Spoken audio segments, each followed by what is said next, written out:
to discuss about the solving result function in grammar function. આ આપણે આગળ જે વિડીયો હતો, આગળની જે મીટિંગ હતી તેની અંદર આપણે ફંક્શન ગ્રામરની ચર્ચા કરી. તેમાં આપણે બે મુદ્દાને જોયા હતા, બે પોઈન્ટ્સ જોયા હતા. Use of to and remove to, એટલે કે ટુને દૂર કરીએ તો ત્યારે આપણે સો ધેટનો યુઝ કરતા હતા. અને આપણું ફંક્શન હતું સોલ્વિંગ રિઝલ્ટ. રિઝલ્ટ મતલબ કે પરિણામ દર્શાવવું. કેટલાક બહેનો લોબીમાં છે, એમને એડ કરી લઈએ કોઈ હોય તો. ઓકે, તો સૌપ્રથમ હું તમને સ્ક્રીન શેર કરું છું અને ફંક્શન બતાવું છું.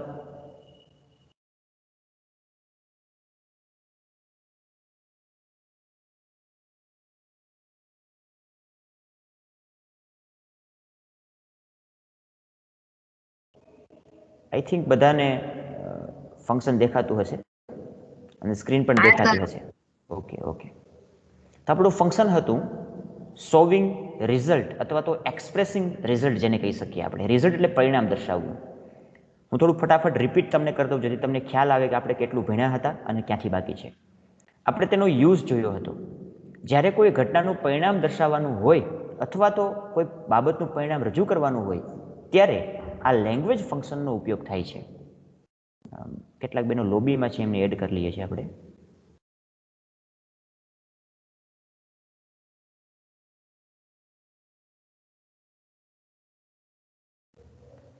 એના ટોપિક ક્યાં ક્યાં આવી શકે તેમાં so, therefore, too, so that, enough to અને સચ ધેટ જેવા આવા ટોપિક એમાં આવી શકે છે. ઓકે, હવે પહેલો ટોપિક ભણી ગયા હતા આપણે ટુ. ટુ એટલે અતિશય વધારે પડતું. એક રીતે ટુ એ નકારક દર્શાવે, તેથી ટુ જ્યારે નકાર વાક્ય દર્શાવવાનું હોય ત્યારે ટુનો ઉપયોગ થાય છે. સેન્ટેન્સ પેટર્ન કેવી હતી તેની? સબ્જેક્ટ આવતો, ત્યારબાદ helping verb to, then adjective અથવા તો એડવર્બ, ધેન ટુ. આ ટુ હતું એ કેવું હતું સમજાવ્યું હતું. તુલસીબેને ગયા વખતે જવાબ આપ્યો હતો, મને યાદ છે. આ ટુ એ ઇન્ફિનિટિવ ટુ છે, એટલે એની પાછળનું ક્રિયાપદ કેવું આવશે? બેઝ વર્બ આવશે. ધેન આપણે એના એક્ઝામ્પલ જોયા હતા. Anil is too fat to enter the door. અનિલે વધારે પડતો દુબળો, સોરી માફ કરજો, જાડો છે, ટુ એન્ટર ધ ડોર, દરવાજામાં પ્રવેશવા માટે. Amisha is too weak. અમીષા વધારે પડતી વીક છે ટુ વોક ફાસ્ટ, એટલે ઝડપથી ચાલવા માટે. તો આ પાછળનું વાક્ય છે નેગેટિવ. આ ટુ છે ને નકારાર્થને બતાવે, વધારે પડતું નકારાર્થ બતાવે, મતલબ પાછળની ક્રિયા થઈ શકતી નથી એવું કહેવામાં આવે છે. અને પાછળની ક્રિયા થઈ શકતી નથી તેવું તમારે કહેવું હોય તો તમે જ્યારે ટુને દૂર કરો ત્યારે તમારે સો ધેટનો યુઝ કરવો પડે, એટલે કે રિમૂવ ટુ. જેમ આપણે ભણ્યા હતા કે ભાઈ ટુને દૂર કરવું એનો મતલબ ટુને બદલે સો ધેટનો ઉપયોગ થાય છે. આ સો ધેટ વાપરીએ તો શું થાય છે? તો કે ક્રિયા વિશેષણ કે વિશેષણની આગળ જે ટુની જગ્યાએ સો આવે અને ઇન્ફિનિટિવ ટુની જગ્યાએ શું આવે છે? ધેટ. હવે ધેટ વાળું વાક્ય કેવું બને? ધેટ પછીનું વાક્ય નકાર બને છે, કારણ કે પાછળનો અર્થ કેવો બતાવે છે? નકાર અર્થ. દરવાજામાં પ્રવેશી શકતો નથી. કેટલાક બેનો લોબીમાં છે, એટલે કરી લો એને.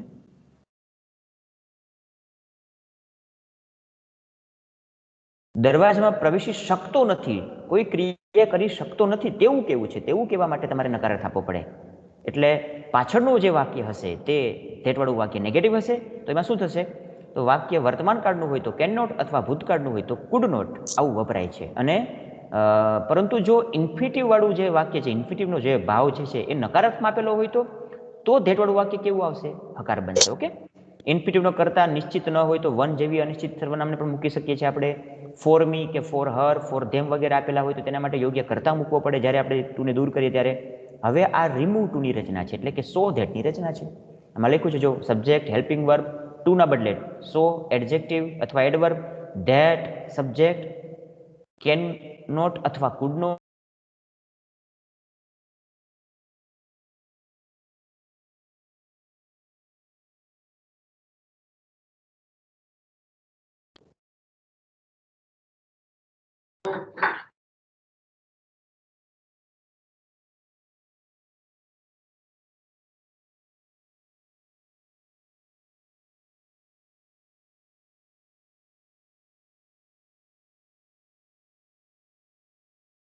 સર તમારો અવાજ નથી આવતો. તમારો અવાજ નથી આવતો.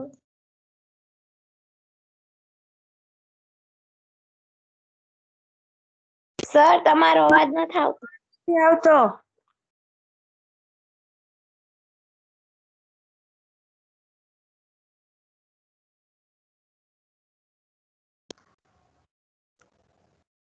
આઈ થિંક આવી ગયો છે તમને પાછો અવાજ.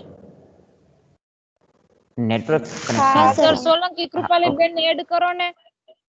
હા આ એક મિનિટ બેન કરું છું.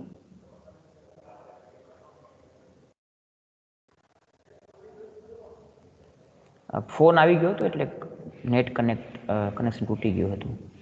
તમને દેખાય છે બધાને હવે? હા sir. Okay okay then we are continue. આપણે કન્ટિન્યુ કરીએ છીએ. તો અનિલે વધારે પડતો જાડો, તેથી that he can not enter the door, તેથી તે દરવાજામાં પ્રવેશી શકતો નથી. હવે કોઈ વ્યક્તિ વધારે પડતો જાડો હોવાના કારણે દરવાજામાં પ્રવેશી શકતો નથી તેવું કહેવાય. એટલે આવું કેન નોટ આપણે વાપરીએ. Amisha is so weak that she can not walk fast. Amisha વધારે પડતી વીક છે તેથી તે ઝડપથી ચાલી શકશે. તો આવા પ્રકારના વાક્યો બને, એટલે કે સો ધેટ વાપરીએ ટુ ના બદલે તો સો ધેટ વાળા વાક્યમાં ધેટ પછી સી એટલે કર્તારૂપ સર્વનામ, ધેન કેન નોટ અને પાછળનું મૂળ ક્રિયાપદ આવશે. ઓકે, ત્યારબાદ બીજું વાક્ય, Dhara is so dull that she can not pass the exam. Dhara વધારે પડતી નબળી છે તેથી તે એક્ઝામ પાસ નહીં કરી શકે. ટ્રી વોઝ સો હાઈ, વૃક્ષ વધારે પડતું ઊંચું છે તેથી I can not climb on it, તેની ઉપર હું ચડી શકીશ નહીં. હવે જુઓ, આ ટુ છે ને એ જેવી રીતે વધારે પડતો એવો અર્થ દર્શાવે છે, એમ આ ટુનું ઓપોઝિટ જે છે તે છે ઇનફ. ટુ એટલે અતિશય, વધારે પડતું. તો અતિશય વધારે પડતું છે એનું આપણે વિરોધી શબ્દ શું બની શકે? તો કે પૂરતું. વધારે પડતું નહીં પણ પૂરતું, માપમાં. આ એનું ઓપોઝિટ થાય ગુજરાતી ભાષા પ્રમાણે, આપણા તળપદા શબ્દો પ્રમાણે. ઇંગ્લિશમાં ટુને બદલે આપણે એની જો વિરોધી રચના યુઝ કરવી હોય તો એના માટે આપણે વાપરવાનું આવે છે એ છે ઇનફ ટુ. અને હવે આપણે જોવાના છીએ ઇનફ ટુને.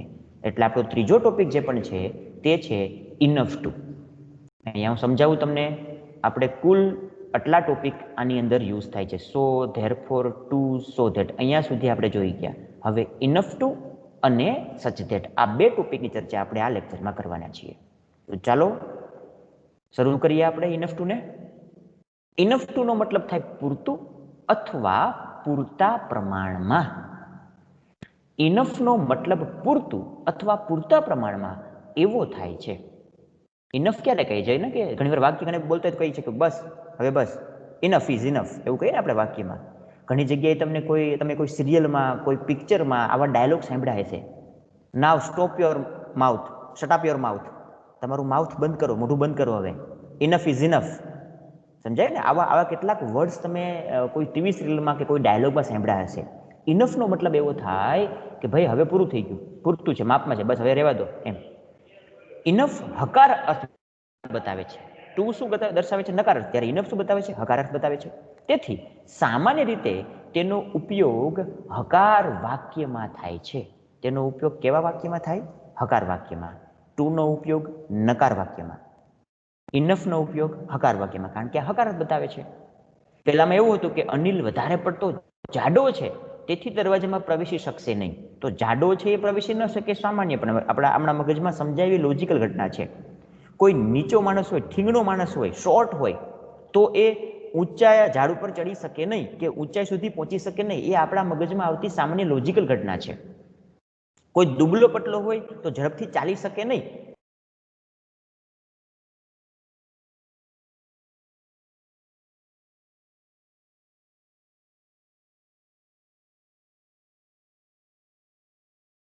સર, અવાજ નથી આવતો. 1 મિનિટ આવતો. આવે છે એટલે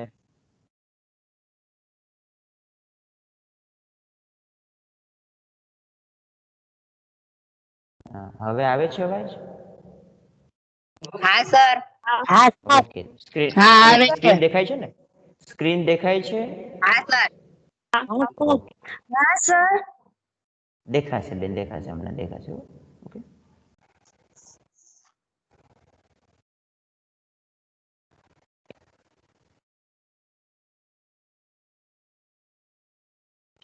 તો આપણે સમજીએ લોજિકલી પણ કે ભાઈ જાડો માણસ પ્રવેશી શકે નહીં, ઠીંગણો માણસ કોઈ જગ્યાએ ચડી શકે નહીં, તેવી રીતે બીમાર માણસ કે અશક્ત માણસ એ દોડી શકે નહીં. આ આપણા મગજમાં આવતી સામાન્ય લોજિકલ ઘટનાઓ છે કે ભાઈ કોઈ એક એના અંદર એની વિશેષતા કે એનું જે વિશેષણ છે એ લોજિકલી જ એનાથી વિરુદ્ધ પ્રકારની ક્રિયા ન કરી શકે. ઓકે, કોઈ નબળો માણસ એક્ઝામ પાસ ન કરી શકે, પરંતુ નબળો માણસ એક્ઝામ પાસ ન કરી શકે, સમજો. પરંતુ જે હોશિયાર હોય તે તો પાસ કરી શકે ને. તો વિશેષણ બદલાઈ જાય એટલે પાછળની ક્રિયા છે એનો અર્થ પણ બદલાઈ જાય. મેં આગળનું વાક્ય એવું વાપર્યું હતું કે ભાઈ Dhara is too dull to pass the exam. Dhara એ વધારે પડતી નબળી છે શું થવા માટે? એક્ઝામ પાસ કરવા માટે. મતલબ કે નબળી છે દેટ મીન્સ કે એ પોતે કોઈ પ્રમાણમાં સંપૂર્ણપણે બધી વસ્તુને યાદ કરી શકતી નથી, એટલે કે અભ્યાસમાં નબળી છે. અભ્યાસમાં નબળું હોય તો તે એક્ઝામ પાસ ન કરી શકે એ સમજી શકીએ. પરંતુ ધારા એ પૂરતા પ્રમાણમાં ક્લેવર છે, હોશિયાર છે. મેં શબ્દ બદલી નાખ્યો, શબ્દ બદલી જશે એટલે એના કારણે પાછળનું વાક્યનો મતલબ એનો અર્થ પણ બદલાઈ જશે. ધારા એ પૂરતા પ્રમાણમાં હોશિયાર છે શું થવા માટે? એક્ઝામ પાસ કરવા માટે. એનો મતલબ એવો થાય કે હોશિયાર હોવાથી એક્ઝામને પાસ કરી શકશે. તો ઇનફનો મતલબ જ થાય છે હકાર અર્થ આપે, એ હકાર અર્થને બતાવે. તેથી સામાન્ય રીતે તેનો ઉપયોગ હકાર વાક્યમાં થાય છે. જુઓ આનું સ્થાન ક્યાં, હું બધું સમજાવું તમને વાક્યરચનામાં. આનું સ્થાન જે જગ્યાએ ટુ હતું ત્યાં જ આવશે, પણ વાક્યનો મતલબ ચેન્જ થશે. વાક્યમાં વિશેષણ કે ક્રિયાવિશેષણ, એડજેક્ટિવ કે એડવર્બની પાછળ ઇનફ આવે છે. જે રીતે પેલું TW2 હતું ને, એ ટુ એડજેક્ટિવ કે એડવર્બની આગળ આવતું હતું, જ્યારે આ ક્યાં આવે છે? એડજેક્ટિવ કે એડવર્બની પાછળ. એટલે કે ઇન્ફિનિટિવ ટુ જ આવતું હતું ને તેની જગ્યાએ. પરંતુ આની સાથે ભેગું ઇન્ફિનિટિવ ટુ પણ આવશે. જુઓ, ઇનફ પછી આવતું ટુ ઇન્ફિનિટિવ હોવાથી તેની સાથે બેઝ વર્બ વપરાય છે. જો બે વસ્તુ સમજો, ઇનફનો ઉપયોગ ક્યાં થાય છે? વિશેષણ કે ક્રિયા વિશેષણની એડજેક્ટિવની પાછળ, એટલે કે ઇનફ માફ કરજો, ઇન્ફિનિટિવ ટુ જે હતું તેની જગ્યાએ પાછળ.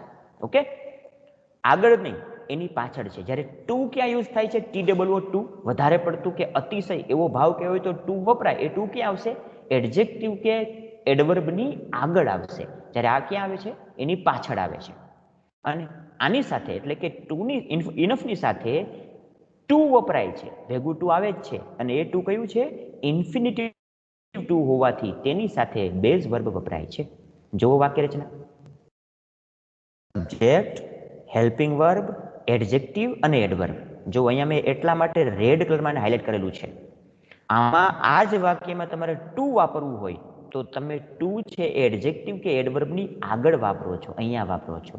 હું તમને બતાવી દઉં, યાદ રાખજો. જો આ રચના કેવી છે? Subject, helping verb, adjective, adverb સીધું, અને તેની એક્ઝેક્ટ પાછળ ઇનફ ટુ. ઇનફ સાથે ટુ પણ ભેગું જોડાયેલું છે. આ બંને ભેગું જ રહે છે, અલગ પડતું નથી. ઇનફ ટુ, ઇનફ એટલે પૂરતા પ્રમાણમાં, અને આ પાછળનું ટુ છે તે અહીંયા કીધું એ પ્રમાણે એ ટુ ઇન્ફિનિટિવ ટુ હોવાથી તેની સાથે કેવું ક્રિયાપદ આવશે? Base verb. હવે આ રચના જુઓ, અહીંયા ઇનફ ટુ એ એડજેક્ટિવ એડવર્બની પાછળ છે. હવે હું તમને ટુ વાળી રચનામાં પાછો લઈ જાઉં છું. અહીંયા તમે જોઈ શકો છો, આ રચના છે ટુની. અહીંયા ટુ ક્યાં છે?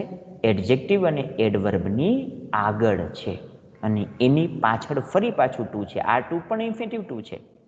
જ્યારે ઇનફ ટુમાં આ અહીંયા આવવાને બદલે ઇનફ ટુ આ બંનેની પાછળ અહીંયા આવશે. ઓકે, તો આ જ તમારે ચેન્જીસ યાદ રાખવાનો છે. ફરી પાછા આપણે આપણી રચનામાં પાછા ફરીએ.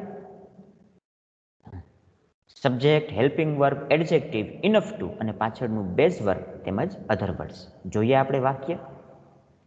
Sonal is clever enough. Sonal એ પૂરતા પ્રમાણમાં હોશિયાર છે ટુ ગેટ ગુડ માર્ક્સ, સારા માર્ક્સ મેળવવા માટે. તો આનો મતલબ શું થયો? કે સોનલ એ પૂરતા પ્રમાણમાં હોશિયાર છે, મતલબ એ એટલી હોશિયાર છે કે સારા માર્ક્સ લાવી શકશે. ધેટ મીન્સ આ પાછળનું વાક્ય છે કેવું બને છે? હકાર અર્થને આપે છે.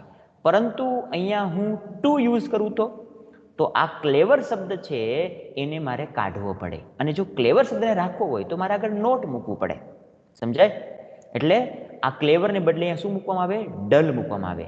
સોનલ ઇઝ ટુ ડલ, વધારે પડતી ડલ છે ટુ ગેટ ગુડ માર્ક્સ, સારા માર્ક્સ લાવવા માટે. મતલબ એવો સાબિત થાય કે સોનલે વધારે પડતી ડલ છે. ડલ છે મતલબ કેવી છે? નબળી છે અભ્યાસમાં. તેથી શું થશે? તો કે સારા માર્ક્સ લાવી શકશે નહીં. આ ડિફરન્ટ છે ટુ અને ઇનફ વચ્ચે. ઇનફ છે એ હકાર અર્થને બતાવે, માટે તેની અંદર હકાર અર્થને કે પોઝિટિવ અર્થ બતાવતા હોય તેવા જ મોટા ભાગે વિશેષણ યુઝ થાય છે. જુઓ, this poem is short enough. આ પોયમ છે એ પૂરતા પ્રમાણમાં શોર્ટ છે. પૂરતા પ્રમાણમાં શોર્ટ હોવું એટલે ટૂંકી છે. ટુ રિમેમ્બર ફોર મી, તેને યાદ રાખવા માટે. ફોર મી, અને કોને યાદ રાખવા માટે?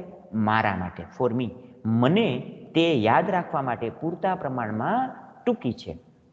ટૂંકી પોયમ હોય તો તમે તે પોયમને ઇઝીલી યાદ રાખી શકો. જો અહીંયા વાક્ય રીતના જોઈ લઈએ ફરી પાછા. Subject, then helping verb, adjective અને ઇનફ ટુ. સેમ વસ્તુ, સબ્જેક્ટ, હેલ્પિંગ વર્બ, એડજેક્ટિવ અને ત્યારબાદ ઇનફ ટુ, ત્યારબાદ બેઝ વર્બ અને અધર વર્ડ્સ. તો આ રચના એવી છે કે જેમાં તમારે હકાર અર્થને જોવાનો હશે. આ છે ને એ ટુ વાળી રચનાની વિરુદ્ધ રચના કહી શકીએ, એની ઓપોઝિટ રચના કહી શકીએ. The box is light enough. Box એ પૂરતા પ્રમાણમાં કેવું છે? લાઇટ છે. લાઇટ હોવું એટલે હલકું હોવું. પૂરતા પ્રમાણમાં હલકું છે. શું કરવા માટે? To lift for me. Lift કરવું એટલે તેને ઉચકવું, અને ફોર મી એટલે મારા માટે.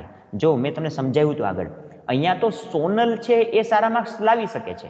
તો સોનલ કરતા છે તેના માટે ક્રિયા પણ માર્ક્સ લાવવાની ક્રિયા પોતે કરે, એટલે આ એક્ટિવ રચના કહી શકીએ. પરંતુ આની અંદર પોયમ છે એ કોઈને યાદ રાખે છે? નહીં.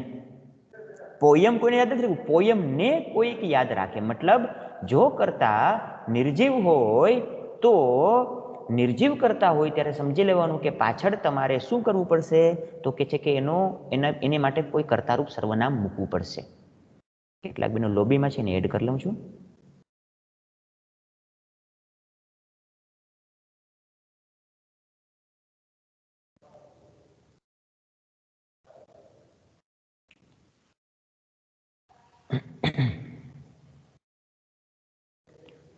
The box is light enough. Box એ પૂરતા પ્રમાણમાં લાઇટ છે એટલે હલકું છે. પહેલામાં શબ્દ હતો heavy. The box is too heavy. વધારે પડતું કેવું છે? ભારે છે. અહીંયા કેવું કીધું એને?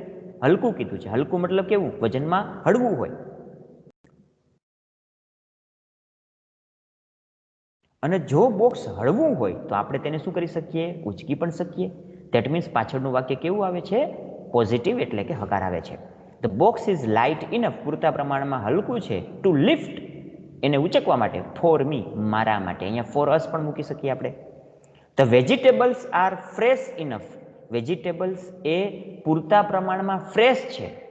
ટુ ઈટ ફોર અસ, અમને તે ખાવા માટે, અમારા માટે ખાવા માટે. એટલે આપણે વેજીટેબલને ખાવા હોય તો આપણે ખબર છે કે વેજીટેબલ ફ્રેશ હોવા જોઈએ. વાસી એટલે કે તાજા ન હોય તેવા વેજીટેબલ્સ આપણે ક્યારેય ખાઈ શકતા નથી.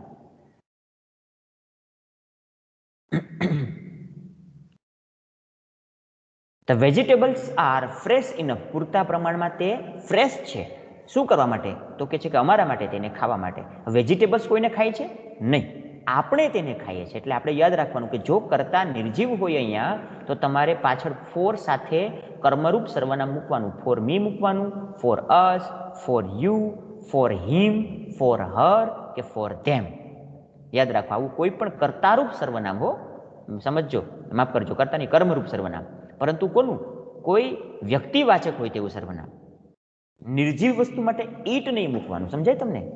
તમે ઈટ મૂકી શકો નહીં. તે હા પ્રાણી હોય તમે મૂકી શકો, ઠીક છે, એના માટે ઈટ વાપરી શકીએ આપણે. એટલે તમારે પાછળ કર્મરૂપ સર્વનામ મૂકવાનું. ઓકે, કર્મરૂપ સર્વનામ કોને કહી શકીએ આપણે? તો કે છે કે મી, યુ, અસ, વિનો અસ થાય, અસ, હિમ, હર, ધેમ વગેરે. હવે આપણે આ ટુ ને દૂર કરતા શીખીએ. માનો કે તમે ટુ ને દૂર કરો, રિમૂવ કરો, તો રચના કેવી બને? જો આપણે જેવી રીતે આપણે ટુ ને પેલું માફ કરજો, ટુ જે હતા એને દૂર કરતા હતા તો આપણે સોદર રચના બનાવતા હતા. તેવી રીતે આપણે ઇનફ છે, ટુ ની બટ ઇનફને આપણે ઇનફને દૂર કરવાનું છે.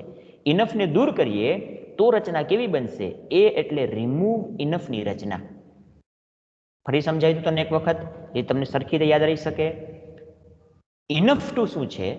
ઇનફ ટુ નો મતલબ થાય પૂરતા પ્રમાણમાં, ઇનફ નો મતલબ પૂરતું કે પૂરતા પ્રમાણમાં એવો થાય છે. ઇનફ હકારાર્થ બતાવે છે, તેથી સામાન્ય રીતે હકાર વાક્ય રચનામાં જ તેનો ઉપયોગ થાય છે. ઇનફ છે તે ક્યાં આવે તો કે વિશેષણ અને ક્રિયા વિશેષણની પાછળ આવે છે. યાદ રાખજો, પાછળ આવે છે. અને ઇનફ સાથે ટુ વપરાય તે ઇન્ફિનિટિવ ટુ હોવાથી તેની સાથે બેઝ વર્બ આવે છે. જો રચના જોઈ લો આપણે, subject, helping verb, adjective, enough to, base verb, other words. વાક્ય પણ જોયા. Sonal is clever enough. Sonal પૂરતા પ્રમાણમાં ઇનફ છે, પૂરતા પ્રમાણમાં હોશિયાર છે. શું કરવા માટે? ટુ ગેટ ગુડ માર્ક્સ, સારા માર્ક્સ લાવવા માટે. તો મતલબ એ હોશિયાર પૂરતા પ્રમાણમાં છે જ કે સારા માર્ક્સ લાવી શકે. તો હકારાર્થ બતાવે પાછળનો. હવે આ પાછળનો અર્થ હકાર આપતું હોય તો તમારે ઇનફને તમે જ્યારે દૂર કરશો ત્યારે તેના બદલે ફરી પાછું આપણે સો ધેટને જ વાપરવાનું થશે. પરંતુ સો ધેટ વાપરશું તો ખરા, પરંતુ સો ધેટની રચના ઇનફ વાળા વાક્યમાં સો ધેટ યુઝ કરીએ તો તેમાં જે બનતી સો ધેટની રચના છે તે આ આગળ આપણે જોઈ ગયા તેવી આવી રચના બનશે નહીં. આવી રચના શું કામ નહીં બને? કારણ કે આ રચના જે હતી તે કોની હતી? ટુને દૂર કરવાની હતી. ટુ તો નકાર અર્થ આપે છે. નકાર અર્થ હોવાના કારણે શું થાય તો કે આપણે ધેટવાળા વાક્યમાં કેન નોટ અથવા તો કુડ નોટ વાપરવું પડે. પરંતુ અહીંયા મેં તમને કીધું એ પ્રમાણે ઇનફ ટુ એ કેવો અર્થ બતાવે? હકાર અર્થ બતાવે. હકાર અર્થ બતાવે છે. તેથી શું થશે? તેથી એ થશે કે જ્યારે આપણે તેને દૂર કરશું ત્યારે સો ધેટ તો વાપરશું જ.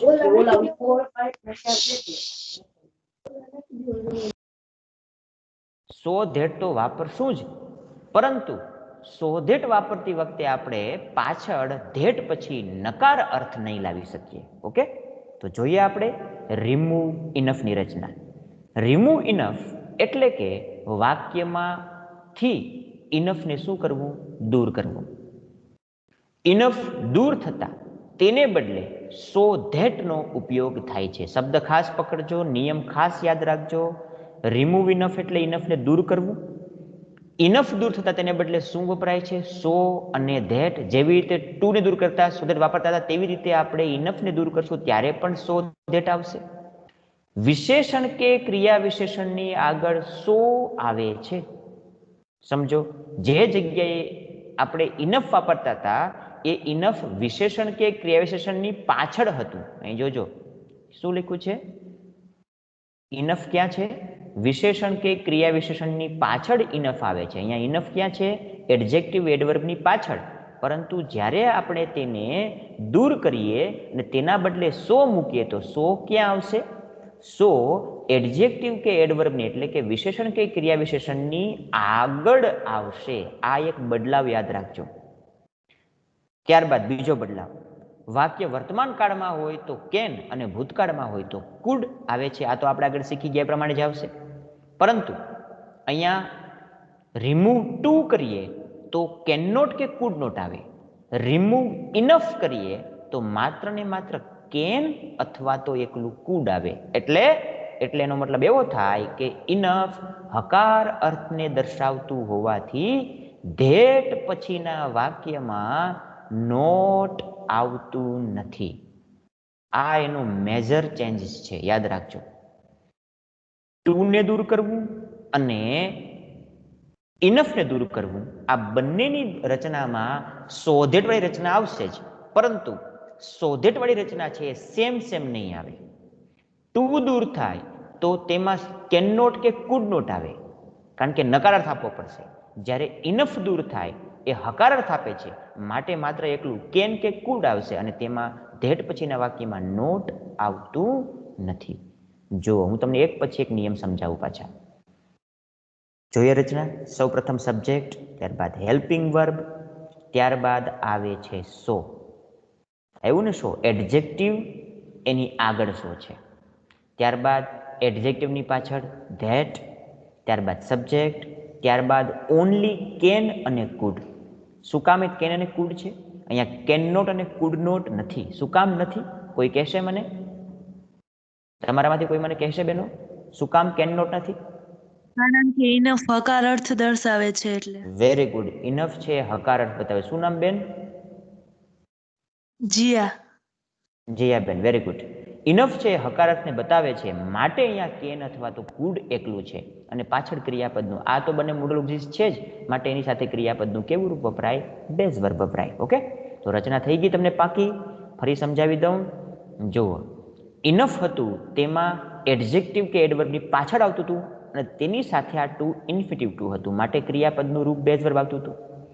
જ્યારે ઇનફને દૂર કરીએ તો તેના બદલે આપણે સો ધેટ વાપરવાનું, પરંતુ સો ક્યાં આવશે?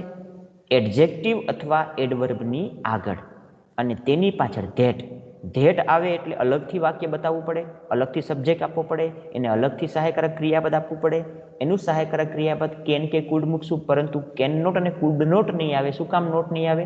કારણ કે ઇનફ છે હકારાર્થને બતાવતું, માટે હકાર રચના હશે, હકાર વાક્યો હશે, હકાર અર્થવાળા વાક્યો હશે, માટે પાછળનું વાક્ય નકાર બનાવવાનું નથી અને આમની સાથે બેઝ વર્બ વપરાય. જોઈએ એક્ઝામ્પલ આપણે. સોનલ ઇઝ સો ક્લેવર. સોનલ એ પૂરતા પ્રમાણમાં ક્લેવર છે, વધારે પડતી ક્લેવર છે. પૂરતા પ્રમાણમાં છે એનો મતલબ આપણે અહીંયા વધારે પડતી લેવાનો. સોનલ એ વધારે પડતી હોશિયાર છે. શું થવા માટે? વધારે પડતી હોશિયાર છે માટે, ધેટ માટે C can get good marks. તેની સારા માર્ક્સ મેળવી શકશે. જો હોશિયાર હોય તો માર્ક્સ મેળવી શકે કે ના મેળવી શકે? ચોક્કસ મેળવી શકે. તેવી રીતે the poem is so short. Poem એ બહુ ટૂંકી છે, વધારે પડતી ટૂંકી છે, તેથી આઈ કેન રિમેમ્બર ઇટ. તેથી માટે હું તેને યાદ રાખી શકીશ. ઓકે, જો અહીંયા શું કામ કરતા આ આવ્યો? અહીંયા કેમ તમે સોનલ માટે સી મૂક્યું હતું? અહીંયા તો સોનલ કરતા છે ને તે જ ક્રિયા કરે છે ખુદ માર્ક્સ મેળવવાની, માટે આ વાક્યમાં સોનલ કરતા તેનું જ સર્વનામ સી લીધું. પરંતુ અહીંયા કરતા નિર્જીવ છે, તો નિર્જીવ કરતા ક્યારેય કોઈ વસ્તુને યાદ કરવાની ક્રિયા ન કરે. પોયમ છે એ કોઈને યાદ ના કરી શકે, પોયમને કોઈક યાદ કરી શકે. કોઈક એટલે કોણ? તો કરતા મૂકવો પડે. આઈ વી. જો અહીંયા સર્વનામ થઈ ગયું. આઈ વી યુ હી સી અથવા તો ધે. મેં તમને સમજાવ્યું હતું આગળનું વાક્ય. જો ઇનફ વાળા વાક્યમાં અહીંયા શું હતું? The poem is short enough to remember for me હતું. ફોર મી હતું, માટે મીનો કર્તારૂપ સર્વનામ શું થાય? આઈ. એટલે આપણે અહીંયા કર્તા રૂપે આઈ લાવ્યા છીએ. ઓકે, પોયમ એ વધારે પડતી ટૂંકી છે, તેથી હું તેને યાદ રાખી શકીશ, રમેશ તેને યાદ રાખી શકશે, મહેશ તેને યાદ રાખી શકશે. આવું કોઈ પણ આપણે નામ મૂકી શકીએ અથવા કોઈ પણ કર્તા મૂકી શકીએ. પણ યાદ રાખજો, અહીંયા મી મૂકતા નહીં. મી ના આવે. શું કામ મી ના આવે? મી એ કર્મરૂપ સર્વનામ છે. અહીંયા શું મૂકવું પડે આપણે? સબ્જેક્ટ એટલે કર્તારૂપ સર્વનામ મૂકવું પડે. જો અહીંયા કેન જ છે, તેથી હું તેને યાદ કરી શકું છું. ઓકે, જો આ વાક્ય હકાર છે, આ વાક્ય વર્તમાન કાળનું છે, માટે અહીંયા કેન આવ્યું. આ વાક્ય વોઝ હોત તો અહીંયા ભૂતકાળનું હોત તો અહીંયા શું આવે? કોઈ કહેશે મને? કુડ. અહીંયા not. Very good. Could not કે કુડ આવશે બેન? કુડ. એકલું કુડ આવશે, કુડ નોટ નહીં આવે. હા, શું કામ? કારણ કે વોઝ હોય. હા હા બેન, હા. વોઝ હોય તો તે શું બતાવે છે? ભૂતકાળને બતાવે. ભૂતકાળને બતાવે માટે અહીંયા શું મૂકવું પડે? આપણે કુડ મૂકવું પડે. અહીંયા ઇઝ વર્તમાન છે, માટે આપણે કેન મૂક્યું છે. જેવો કાળ તેવો તમારે પાછળનું કાળ બનાવવાનું. જો ધેટ પછી આખું અલગ વાક્ય બને. આ અલગ કરતા, અલગ સહાયકારક ક્રિયાપદ અને અલગ એનું પોતાનું મેઇન ક્રિયાપદ. અહીંયા પણ અલગ કરતા અને અલગ એનું ક્રિયાપદ છે. Okay, the box is so light. Box એ વધારે પડતો લાઇટ છે. લાઇટ હોવું એટલે વજનમાં હલકું હોવું. વજનમાં હલકું શું થશે? ધેટ. તેથી આઈ કેન લિફ્ટ ઇટ. હું તેને ઉચકી શકું છું. અથવા વી કેન લિફ્ટ ઇટ એમ કહી શકીએ. યુ કેન લિફ્ટ ઇટ એમ પણ કહી શકાય. કોઈ પણ કરતા કોઈ પણ મૂકો. તમે પાછળનો કરતા કોણ મૂકો છો એ ડઝન્ટ મેટર, પણ કરતા હોવો જોઈએ. Vegetables are so fresh. Vegetables એ વધારે પડતા કેવા છે? ફ્રેશ છે, એટલે તાજા છે, ખૂબ જ તાજા છે. તેથી ધેટ વી કેન ઇટ ધેમ. અમે તેને ખાઈ શકીશું. ઓકે, સમજાઈ ગયું તમને રચના? તો અહીંયા તમે જોઈ શકો છો કે તમે ઇનફને દૂર કરો તો ઇનફ યાદ એક જ રાખવાનું. જો તમે ટુને દૂર કરતા હોય તો ટુ વાળી રચના જે હોય તેનું તમે રિમૂવ ટુ કરો તો એની શોધેડવાળી રચના આવશે. એ શોધેડવાળી રચના જે હશે નકાર અર્થને બતાવતી હશે, પરંતુ ઇનફની રચના જે હશે તે હકાર અર્થને બતાવતી હશે. એટલે પાછળ નોટ આવશે નહીં. ઓકે, આ બંને યાદ રાખવાનું તમારે. તો આઈ થિંક તમને ઇનફ ટુ અને રિમૂવ ઇનફ આ બંનેનો યુઝ અને બંનેની રચના પણ ખબર પડી ગઈ હશે. કોઈને આમાંથી કાંઈ પણ પ્રશ્ન હોય તો પૂછી શકો મને. પ્રશ્ન છે બેનો કોઈને આમાંથી? કોઈ પ્રશ્ન છે બેનો કોઈને આમાં? નહીં સર. નહીં. ઓકે, ચલો ઠીક છે. તો હવે આપણે આગળ વધીએ. હવે પછીનો આપણો ટોપિક છે નેક્સ્ટ. તે ટોપિક એટલે સચ ધેટ. જો આપણે 4 ટોપિક ભણી ગયા. ઓકે, હવે પછીનો ટોપિક આપણા માટે એ છે સચ ધેટ. સો ધેરફોર આ રચના ખાસ આપણા માટે આ બંને રચના પૂછાય છે. ટુ અને સો ધેટ. આને દૂર કરો એટલે સો ધેટ આવશે, પણ સો ધેટ રચના છે બંને જગ્યાએ આવશે. ક્યાં આવશે? ઇનફને દૂર કરો ત્યાં પણ સો ધેટ આવશે અને ટુને દૂર કરો ત્યાં પણ સો ધેટ આવશે. પણ બંને રચનામાં ફેર એટલો કે ટુ દૂર કરશો તો એની સો ધેટ રચના છે તે પાછળ નકારાત્મક બતાવતી હશે, જ્યારે ઇનફને દૂર કરો તો તેની પાછળની સો ધેટ રચના જે હશે તેના બદલે વપરાતી તે એ રચના હકારાત્મક બતાવતી હશે. હવે આપણે જોવાનું છીએ સચ ધેટ. આપણો લાસ્ટ ટોપિક આ ફંક્શનનો સચ ધેટ. સચ ધેટનો મતલબ શું થાય સમજીએ આપણે, એની ઉપર જઈએ.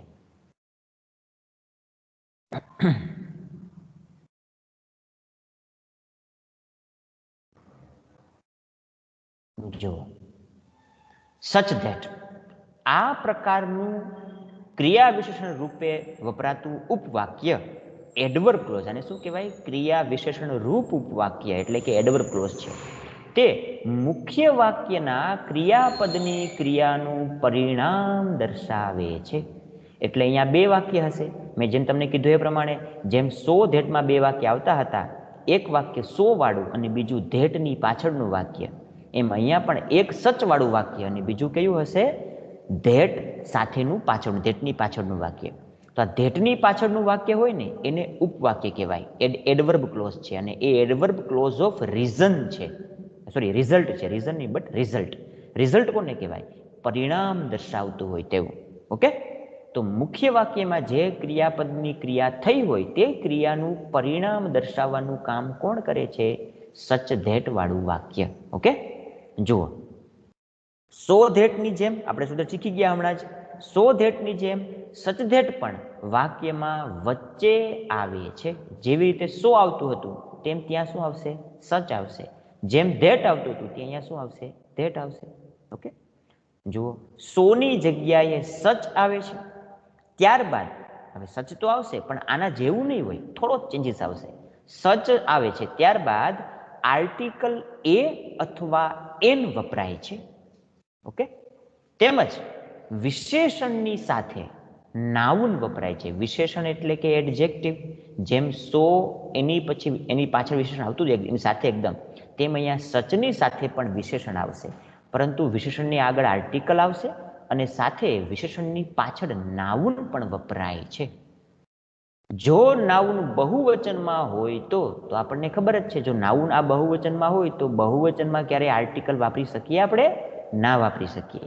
નાઉન બહુવચનમાં હોય તો આર્ટિકલ ઉપયોગમાં આવતો નથી, મતલબ કે તો ત્યારે તેની આગળ વપરાયેલો એ અથવા એન આર્ટિકલ યુઝ થતો નથી. ફરી સમજાવી દઉં, એક વખત ફરી રિપીટ કરું છું, યાદ રાખજો. આ પ્રકારનું ક્રિયા વિશેષણ રૂપ ઉપવાક્ય એટલે કે એડવર્બ ક્લોઝ એ મુખ્ય વાક્યમાં જે ક્રિયાપદ હોય તેની ક્રિયાનું પરિણામ દર્શાવે. જે મુખ્ય વાક્યમાં જે ક્રિયા બની હોય ને એ ક્રિયાનું પરિણામ શું આવ્યું એ પરિણામ દર્શાવે છે. એટલે આ સોવિંગ રિઝલ્ટના ફંક્શનમાં આવી શકે, કારણ કે આ પણ પરિણામ દર્શાવે છે. જો સોવિંગ રિઝલ્ટ ફંક્શન કોને કહેવાય?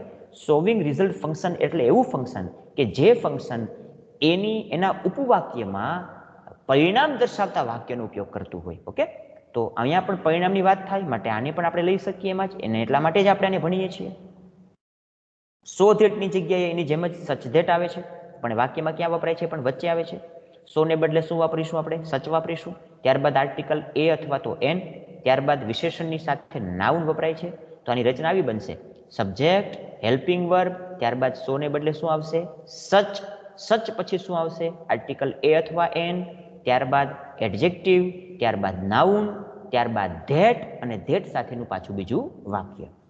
જો નાઉન બહુવચન હોય તો આર્ટિકલ એ અને એન વાપરવામાં આવતો નથી. ઓકે, ક્લિયર થઈ ગયું? તો આ 4 એના નિયમ છે સમજવા માટે. હવે આપણે તેની સેન્ટેન્સ પેટર્ન જોઈએ. જો મેં જેમ તમને કીધું એ પ્રમાણે રચના છે.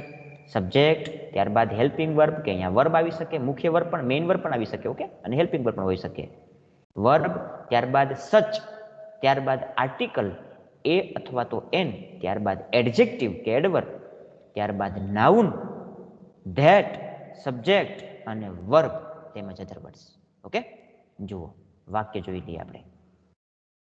Manisha is such a ટીમિડ girl. Manisha એ એવી એટલી બધી ડરપોક છોકરી છે. Manisha is such a ટીમિડ girl. જો સચ આવ્યું સોને બદલે, ત્યારબાદ આર્ટિકલ આવ્યું, ત્યારબાદ ટીમિડ. ટીમિડ શું છે? એડજેક્ટિવ છે. એડજેક્ટિવ કોને કહેવાય? વિશેષણ. મનીષા એ એટલી બધી ડરપોક છોકરી છે. ટીમિડ અને ગર્લ. જો ટીમિડ સાથે નાઉન આવવું કમ્પલસરી છે. સો ધેટમાં નાઉન નથી આવતું, એકલું એડજેક્ટિવ આવે છે. જ્યારે સચ ધેટની અંદર નાઉન આવવું કમ્પલસરી છે. કોના પછી નાઉન આવશે? જે તે એડજેક્ટિવની સાથે. આ જ એને ઓળખવાની રીત છે. એડજેક્ટિવની સાથે નાઉન આવે જ્યારે સો ધેટમાં અહીંયા નાઉન હોતું નથી. જો નાઉન ના હોય તો સમજી લેવાનું કે તમારે સો ધેટ યુઝ કરવાનું છે, અને નાઉન વાપરવાનું હોય તો સમજવાનું તમારે સચ ધેટ યુઝ કરવાનું છે. ઓકે, તો સચ ધેટમાં જો તમને રચના પૂછાય, તમને એક વાત હું યાદ કરાવી દઉં. તમને આ વખતે એક્ઝામમાં અધૂરા વાક્ય જે પૂછાશે કે પછી રિસ્પોન્ડ સેન્ટેન્સ પૂછાશે, તેમાં તમને સચધેટ વાળું વાક્ય છે એ ઓપ્શનમાં એમસીક્યુમાં આવશે.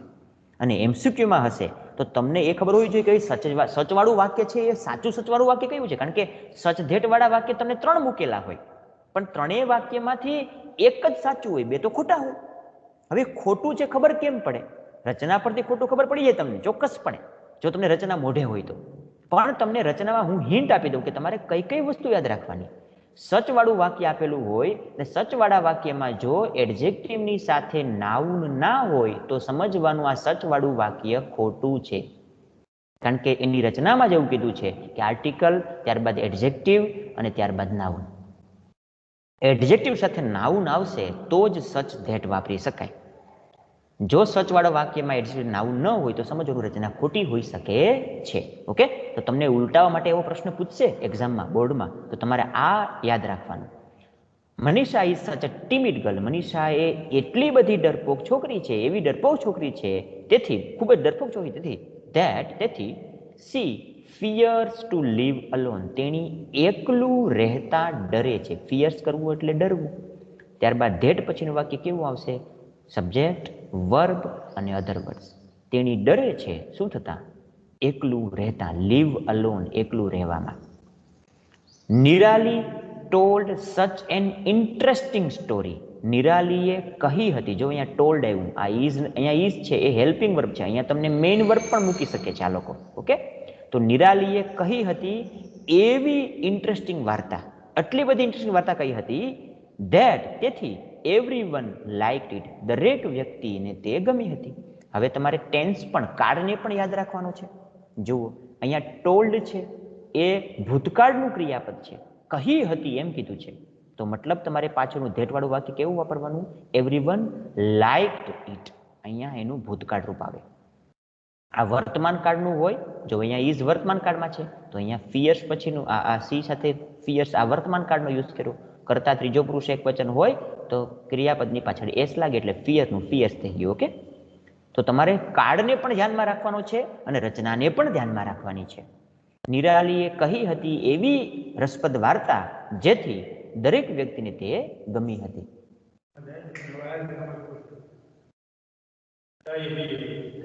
Tiger Shroff is such a popular actor. Tiger Shroff એ એટલો બધો પોપ્યુલર એક્ટર છે, તેથી he has got many films. તેણે ઘણી બધી ફિલ્મ્સ મેળવી છે. અહીંયા ગોટ આવ્યું, આ ગોટ છે એ ભૂતકાળ નથી, યાદ રાખો. અહીંયા તો ઇઝ છે. તમને પ્રશ્ન થાય કે સર અહીંયા ગોટ છે તો ગોટ ભૂતકાળ આવ્યું? ના, આ ભૂત કૃદંત છે, હેઝ આવ્યું ને માટે. ઓકે, તો હેઝ ગોટ એ પૂર્ણ વર્તમાન કાળને બતાવે છે, ઇઝ છે વર્તમાન કાળને બતાવે. ટાઈગર શ્રોફ એ એવો પોપ્યુલર એક્ટર, જો તમે યાદ રાખો, સચ પછી આર્ટિકલ, આર્ટિકલ પછી એડજેક્ટિવ, આ પ્રમાણે જ એડજેક્ટિવ બાદ નાઉન. એક્ટર તો પોપ્યુલર છે, પણ પોપ્યુલર શું છે? પોપ્યુલર એવો એક્ટર છે, સમજાય? અહીંયા ઇન્ટરેસ્ટિંગ તો છે, પણ ઇન્ટરેસ્ટિંગ શું? તો કે વાર્તા છે. ટિમિડ એટલે ડરપોક છે, પણ ડરપોક શું? છોકરી છે. સમજાય? તો છોકરી છે, પણ છોકરી કેવી? ડરપોક. વાર્તા ઇન્ટરેસ્ટિંગ. એક્ટર કેવો? પોપ્યુલર. તો આ નાઉન છે એની સાથે વપરાયેલું એનું એડજેક્ટિવ છે. એટલે એડજેક્ટિવ જે વપરાય એની પાછળ નાઉનને લેશે. નાઉનને લે તો સમજવાનું કે તમારે રચના કેવી બનાવો છો? સચ ધેટથી. અહીંયા ઇન્ટરેસ્ટિંગ છે એટલે માટે એન વાપર્યું છે, અહીંયા એ છે. ઓકે, આ તમને આર્ટિકલ તો ખબર હશે જ. This painting is so nice. સાંભળજો, અહીંયા સો આવી ગયું. જો મેં આ રચનામાં બંને મિક્સ કર્યું છે. તમને શોધેડ રચના આપી છે અને સાથે તમને સચવાળા વાક્ય મૂક્યા છે, જેથી તમને બંને ડિફરન્સ સમજાવી શકાય. This painting is so nice. આ ચિત્ર ખૂબ જ સુંદર છે. જો સો વાળા વાક્યમાં નાઇસ પછી પાછળ કોઈ પ્રકારનો સર્વનામ કરતા છે, નાઉન છે નથી. તેથી એવરીવન વુડ લાઈક ઇટ. દરેક વ્યક્તિને તે ગમશે.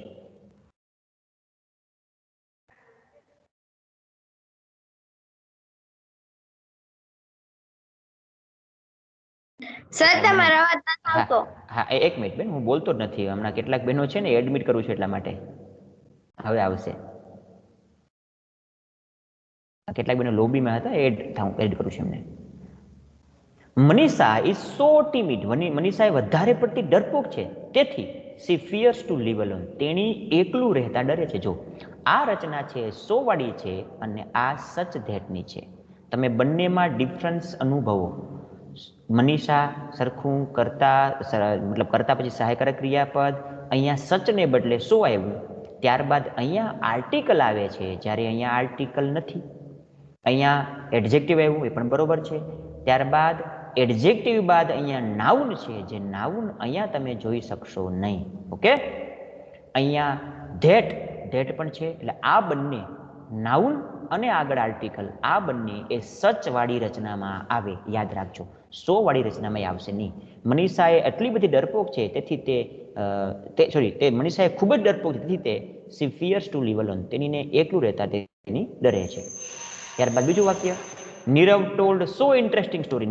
નીરવે ખૂબ જ ઇન્ટરેસ્ટિંગ સ્ટોરી કઈ હતી? અહીંયા નિરાલી છે, અહીંયા નીરવ કરી નાખ્યું, નામ ખાલી બદલાઈ ગયું છે. ઓકે, તેથી દરેક વ્યક્તિને તે ગમી હતી. અહીંયા એવરીવન લાઇકડ આવશે, લાઇક નહીં આવે, થોડી પ્રિન્ટિંગ મિસ્ટેક છે, યાદ રાખજો. એવરીવન લાઇકડ ઇટ, અહીંયા લાઇક નહીં આવે. ઓકે, સમજી લેજો, અહીંયા લાઇકડ આવશે. પ્રિન્ટિંગ મિસ્ટેક છે, ડી ભૂલી જવાનું છે પાછળ. The roads are so bad. રસ્તા ખૂબ જ ખરાબ હતા. ખૂબ જ ખરાબ છે, આર છે એટલે ખૂબ જ ખરાબ છે. તેથી we can not enjoy driving.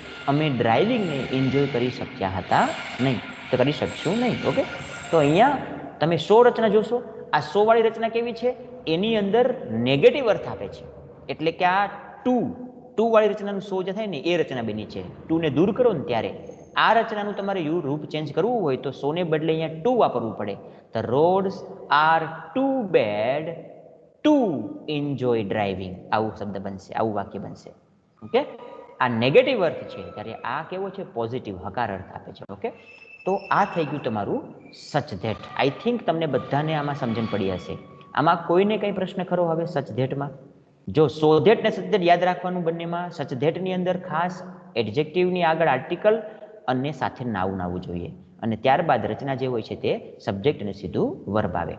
સો ધેટમાં શું આવે? તો કે છે કે સો ધેટમાં પાછળ તમને સબ્જેક્ટ તો આપે, પરંતુ સબ્જેક્ટ સાથે તમને એનું હકારાર્થ આપી શકે. હવે સો ધેટ છે એ નકારાર્થમાં આવી શકે પાછળ, જેમ કે આવી રીતે મૂકી શકે વાક્ય, બરોબર. પણ સો વાળા વાક્યમાં શું નહીં આવે? એમાં એડજેક્ટિવની સાથે આર્ટિકલ અને સાથે નાઉન નહીં આવે. આ બંને વસ્તુ અહીંયા આવશે નહીં. ઓકે, હવે કોઈને પ્રશ્ન ખરો આમાં? કંઈ પૂછવું છે બેનો કોઈને? નહીં સર. ઓકે, સમજાઈ ગયું તમને? સમજાઈ ગયું તમને બધાને? હા સર. ઓકે, ચલો તો હવે ફટાફટ આપણે ટેસ્ટ જોઈએ જેની. અહીંયા મેં ટેસ્ટ બનાવી છે એના માટે સરસ એવી. તમે ટેસ્ટને જોઈ શકો છો. જો તમને એક્ઝામમાં કેવું પૂછે છે તમને એ સમજાવી દઉં. તમને આ વખતે એક્ઝામમાં આ પ્રકારે નહીં પૂછે. આ બનાવેલું છે થોડુંક આગળથી, એટલે આ વખતે ફોર્મ્યુલા ચેન્જ થઈ. શું ફોર્મ્યુલા છે તમને? આ વખતે તમને આ પાછળનું મેં એટલા માટે રાખ્યું છે આમ, કારણ કે તમને ખબર પડે. આ પાછળનું અધૂરું વાક્ય છે એ તમને MCQમાં પૂછશે. જો આ 3 in 1, આ તમને 3 પ્રકારે પૂછી શકે. આ જ વાક્ય ફંક્શન તમને 3 પ્રકારે પૂછાય છે. પહેલો પ્રકાર આઈડેન્ટિફિકેશન ઓફ ફંક્શન, એટલે તમારે માત્ર ફંક્શનને ઓળખવાનું છે. જે તમને 3 માર્ક્સ માટે પૂછાશે. ક્યાં પૂછાશે? સેક્શન એ માં કે ભાઈ આ ફંક્શન ઓળખાવું કયું છે. તો તમારે એ ફંક્શનને ઓળખવા શું કરવાના?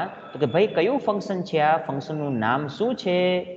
અહીંયા નામ આપ્યું છે શોવિંગ રિઝલ્ટ. રિઝલ્ટ મતલબ શું થાય? પરિણામ.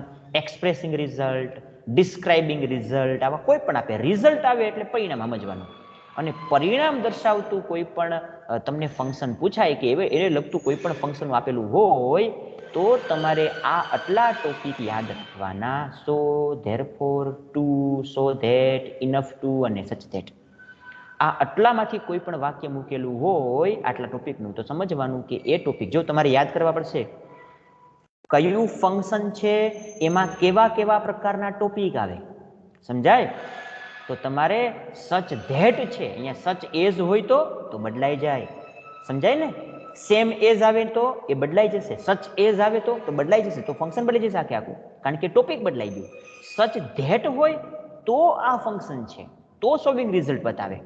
સચ એઝ હશે તો શોવિંગ રિઝલ્ટ બતાવશે નહીં. એ કંઈક અલગ પ્રકારના ફંક્શનને બતાવશે. એટલે યાદ રાખજો, ટોપિક એકલું સચ નહીં, સચની સાથે કયું છે? ધેટ છે. એ યાદ રાખવાનું. સો સાથે ધેટ છે, ઇનફ સાથે ટુ છે, ટુ સાથે ટુ વપરાય છે, ધેરફોર આવે, સો આવે છે. તો આ બધા ફંક્શન છે એ તમને એને આઈડેન્ટિફિકેશન ઓફ ફંક્શનમાં તમને હેલ્પફુલ થશે. ઓકે? તો આવા કોઈ પણ ટોપિકનું વાક્ય હોય તો કયું ફંક્શન હોઈ શકે? Showing result. જુઓ, ત્યારબાદ તમને બીજા રૂપે વાક્ય જે પૂછશે, તમારું બીજું જે ફંક્શન પૂછાશે એ હશે રિસ્પોન્ડ ધ સેન્ટેન્સ. તમને એક વાક્ય આપેલું, તમે બધા ટેસ્ટ ભરી, તમને ખબર જ છે રિસ્પોન્ડ સેન્ટેન્સ કેવી રીતે આવે છે. તમને એક ડાયલોગ આપેલો હશે, ડાયલોગ પછી બીજું વાક્ય મૂકેલું, એ વાક્ય અધૂરું હશે ને ત્યાં તમારે બ્રેકેટમાં મૂક્યું હશે શોવિંગ રિઝલ્ટ. તો તમારે શોવિંગ રિઝલ્ટ વાળું વાક્ય ક્યાંકથી એ 4 ઓપ્શનમાંથી ગોતીને લખવાનું. હવે તમને ખબર કેમ પડશે કે શોવિંગ રિઝલ્ટ કોને કહેવાય? તો તમને ખબર હોય છે કે શોવિંગ રિઝલ્ટમાં 2 વાળું વાક્ય આવી શકે, તેની અંદર 100 વાળું વાક્ય આવી શકે, તેની અંદર ઇનફ વાળું વાક્ય આવી શકે અને તેમાં સચ વાળું વાક્ય પણ આવી શકે. તો તમે આવા પ્રકારના વાક્યને કંઈ પણ જુઓ અને પાછું એ રચના પણ પરફેક્ટ તમને યાદ હોવી જોઈએ કે ભાઈ ટુ સાથે એડજેક્ટિવ પછી સીધું ટુ અને બેઝ વર્બ આવે. અહીંયા ભૂતકાળ રૂપ હોય તો ખોટું હોય. શું કામ? કારણ કે આ ઇન્ફિનિટિવ ટુ છે.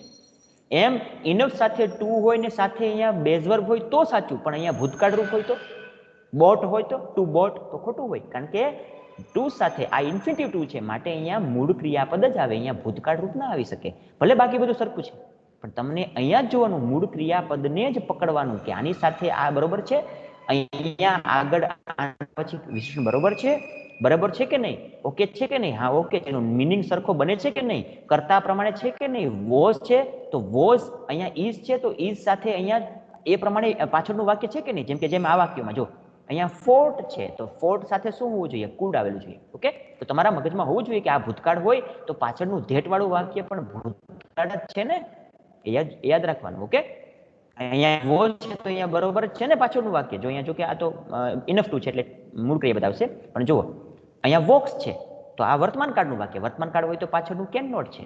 તો તમારે આ પણ જોઈ લેવાનું. તમને અહીંયા કુડ આપેલું હોય તો વાક્ય ખોટું પડે, ભલે બધું સાચું છે પણ અહીંયા વોક્સ વર્તમાન કાળ છે તો આ પાછળ કેવું હોવું જોઈએ? ભૂતકાળ હોવું જોઈએ નહીં, વર્તમાન કાળ જ હોવું જોઈએ. વર્તમાન કાળ સાથે વર્તમાન કાળ. તો આવું તમને રિસ્પોન્સને પૂછી શકે. અને ત્રીજું તમને પૂછશે એ હશે, એ તમને પૂછશે કેવી રીતે? એ તમને આવું અધૂરું વાક્ય આપે. જો આ અંડરલાઈન કરેલી છે ને એ અધૂરું વાક્ય છે. જુઓ, નાની વોઝ ટુ, નાની એ વધારે પડતા છે. બેન કેમેરો બંધ કરી દેજો ને બેન, તમારો કેમેરો બંધ કરી દેજો. ઓકે ભાઈ પ્લીઝ કોઈ પોતાનો કેમેરો ચાલુ ના કરે, માફ કરજો, આમાં રેકોર્ડિંગ થાય છે, તમારા વચ્ચે ફેસ આવે છે આખા રેકોર્ડિંગમાં બદલે. નાની એ વધારે પડતા છે. શું વધારે પડતા છે? વીક છે. વીક એટલે શું થવું? તો કે નબળા હોવું. શું કરવા માટે? ટુ વોક ફાસ્ટ, ઝડપથી ચાલવા માટે. હવે આ તમને અધૂરું વાક્ય છે ને એના તમને અહીંયા 4 ઓપ્શન આપ્યા છે, A B C D. Okay? પહેલા તમને કેવું આવતું હતું? તમને આટલું વાક્ય આપે, આ પાછળનું વાક્ય એટલું આપેલું જ ના હોય. આપેલું ના હોય એટલે તમારે આ ખાલી જગ્યા પૂરવાની જાતે. અને તમને બ્રેકેટમાં 2 વસ્તુ આપે. એક એ ફંક્શન કયું યુઝ કરવું તેનું નામ આપે અને સાથે તમને એ ફંક્શનમાં તમે કેવા કેવા શબ્દ વાપરી શકો એ તમને એને જોડવાના તમને કેટલાક હેલ્પિંગ વર્બ આપી દે. ઓકે? પણ તમારે એ ફંક્શનને ઓળખવું પડે, ફંક્શનમાં આવતી વાક્ય રચનાને ઓળખવી પડે અને એ વાક્ય રચના પ્રમાણે અહીંયા રહેલા શબ્દોનો ઉપયોગ કરીને તમારે વાક્ય બનાવવાનું આવતું. ઓકે, ને શું લખ્યું છે? નાની વોઝ ટુ. હવે ટુ આવ્યું એટલે સમજી લેવાનું રચના કઈ હશે? TOO છે એટલે તો કે ટુ વાળી રચના. તો ટુ પછી સીધું શું આવવું જોઈએ? તો કે છે કે એડજેક્ટિવ. મૂક્યું આપણે એડજેક્ટિવ. વીક. નાની વોઝ ટુ વીક. નાની એ વધારે પડતા નબળા છે. ફરી શું આવશે? ટુ. કેવું ટુ? Infinitive to. તો ઇન્ફિનિટિવ મૂક્યું. ઇન્ફિનિટિવ બાદ શું મૂકવાનું? તો કે છે કે પાછળ બ્રેકેટમાં શબ્દ શું આપ્યો? વોક. વોક એટલે ચાલવું. Walk fast. આ ફાસ્ટ આપણું ઘરનું પોતાનું મૂક્યું, આપણા પોતાના ખીચામાંથી. સમજાય? ખાલી ફાસ્ટ ના લખો તો પણ વાક્યનો મતલબ બને, તો પણ તમને માર્ક્સ મળી જાય, પણ ફાસ્ટ લખો તો વધારે સારું લાગશે. ઓકે, તો એવું નહીં સમજતા કે ફાસ્ટ લખવું જરૂરી છે. નાની એ વધારે પડતા નબળા છે ચાલવા માટે, મતલબ ચાલી શકતા જ નથી એવું કહી શકીએ આપણે. ઓકે, અહીંયા ઝડપથી ચાલી શકતા નથી એવું કહીએ છીએ, બસ એટલો ફેર છે. This dress is good enough. આ ડ્રેસ એ વધારે પડતો કેવો છે? સોરી, માફ કરજો, પૂરતા પ્રમાણમાં કેવો છે? ગુડ છે, સારો છે. શું કરવા માટે? To buy for me. તેને ખરીદવા માટે, મારા માટે, તે ડ્રેસને ખરીદવા માટે તે પૂરતા પ્રમાણમાં સારો છે. ઓકે, તો મતલબ સારો હોય તો આપણે તેને ખરીદી શકીએ છીએ. ઓકે, અહીંયા તમને અધૂરું વાક્ય આવું આપ્યા, પાછળનું વાક્ય ના આપેલું હોય આટલું મૂકશે વાક્ય. ધીસ ડ્રેસ ઇઝ ગુડ અને તમને 4 ઓપ્શન આપેલા હશે ABCD. તો તમારે જોવાનું કે એડજેક્ટિવ પછી સીધું શું આવે? ઇનફ. ઇનફનો યુઝ ક્યાં થાય? એડજેક્ટિવની પાછળ. ઓકે, હવે તમને આ 4 ઓપ્શનમાં એક વાક્ય, એક ઓપ્શન આપેલો હોય આવો ટુ વાળો આપેલો હોય તો, સાથે ટુ મૂકેલું હોય કે ધેટ વાળું મૂકેલું વાક્ય હોય તો તમારા મગજમાં હોવું જોઈએ કે ગુડ પછી સીધું ધેટ ના આવે, કારણ કે એડજેક્ટિવની આગળ સો હોય તો જ ધેટ આવી શકે. અહીંયા તો એકલું ગુડ છે, મતલબ કરતા પછી ક્રિયાપદ સીધું એડજેક્ટિવ છે, મતલબ આ રચના ડેફિનેટલી કોની હોય? ઇનફની હોય. જો આ રચના ટુની હોત તો એડજેક્ટિવ પછી ટુ મૂકે, સોરી માફ કરજો, ક્રિયાપદ પછી ટુ આવે. જો રચના સો ધેટની હોય તો ક્રિયાપદ પછી સો આવે, પરંતુ ક્રિયાપદની સાથે સીધું જ તમને અહીંયા એડજેક્ટિવ છે, મતલબ રચના કોની છે? ઇનફની. આ એક જ રચના એવી છે કે જેમાં ક્રિયાપદની સાથે એડજેક્ટિવ ને એડજેક્ટિવની પાછળ ઇનફ આવે છે. ઓકે, તો અહીંયા ઇનફ વાપરવાનું, બ્રેકેટમાં શબ્દ બે આપ્યા છે, ઇનફ અને ઇનફ ટુ અને બાય. ઇનફ ટુ તો ઇનફ ટુ યુઝ કરવાનું. પછી ક્રિયાપદ કયું છે? બાય. બાય મૂકવાનું. હવે ડ્રેસ છે કોઈને ખરીદે?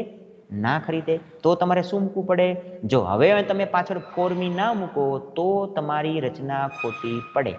તો વાક્યનો મતલબ એવો થાય, this dress is good enough to buy. સમજાય? પણ ખરેખર તમારે અહીંયા વાક્યને પૂરો કરવા માટે for me, for us, for we એવું કોઈ પણ મૂકવું પડશે. ઓકે, મારા માટે તે ખરીદવા માટે તે સહેલો છે. ડ્રેસ કોઈને ખરીદતો નથી, ડ્રેસને કોઈ ખરીદે છે. ઓકે, એટલે તમારે રચના પેસિવ સમજી અને પાછળ ફોર મી એવું મૂકવાનું. ઓકે, જુઓ બીજું વાક્ય, મેરી કોમ ઇઝ સો, પછી બ્રેકેટ, પછી ખાલી જગ્યા મૂકી હોય, અહીંયા ખાલી જગ્યા છે, બ્રેકેટમાં મૂક્યું છે સોવિંગ રિઝલ્ટ અને બ્રેકેટમાં શબ્દ છે બ્રેવલી અને વિન. તો આપણા મગજમાં બે વસ્તુ પહેલા આવે. શું આવે? કે મેરી કોમ કોણ છે ભાઈ? તો કે ફાઇટર છે, બોક્સર છે. મેરી કોમ ફોર્ટ, અહીંયા ફોર્ટ પણ લખ્યું છે, ફોર્ટ એટલે લડવું. મેરી કોમ લડ્યા હતા, ભૂતકાળ છે, ફાઇટનું ભૂતકાળ. સો ખૂબ જ, ખૂબ જ કેવી રીતે લડ્યા હતા? એડજેક્ટિવ આપ્યું છે બ્રેવલી, ખૂબ જ બ્રેવલી. તો સો પછી સીધું શું આવશે? બ્રેવલી. તેથી પછી ધેટ મુકાશે, ધેટ એટલે તેથી. હવે આ આપણને ખબર ક્યાંથી પડશે? આ આપણને ખબર પડશે સો ધેટની રચના ઉપરથી, કે સો પછી એડજેક્ટિવ, ત્યારબાદ સીધું શું આવવું જોઈએ? ધેટ. અને ધેટ પછી તમારે આખું વાક્ય બનાવવું પડે, કરતા, સહાયકારક ક્રિયાપદ, મુખ્ય ક્રિયાપદ અને કર્મ. ઓકે, તો અહીંયા તમને સારી શબ્દ કેટલો આપ્યો છે? વિન આપ્યો છે. તો વિન ઉપર તમને તમારે આખું વાક્ય બનાવવું પડે. તમારે વાક્ય બનાવવું પડે કે મેરી કોમ લડ્યા હતા ખૂબ જ બ્રેવલી. બ્રેવલી એટલે ખૂબ જ બહાદુરીપૂર્વક.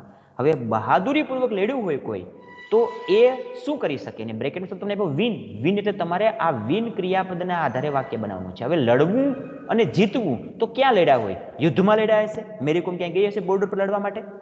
ના. તો એ શું રમી હશે? શું ક્યાં જીતી હશે? તો કે મેચની અંદર, કોઈ કોમ્પિટિશનમાં.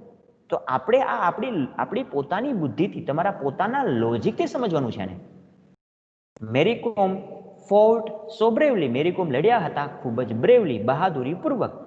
ધેટ, સો પછી એડજેક્ટિવ, ત્યારબાદ શું મૂકવાનું? ધેટ. ધેટ આવે, ધેટ પછી શું આવવું જોઈએ? એના પછી સબ્જેક્ટ મૂકવો પડે.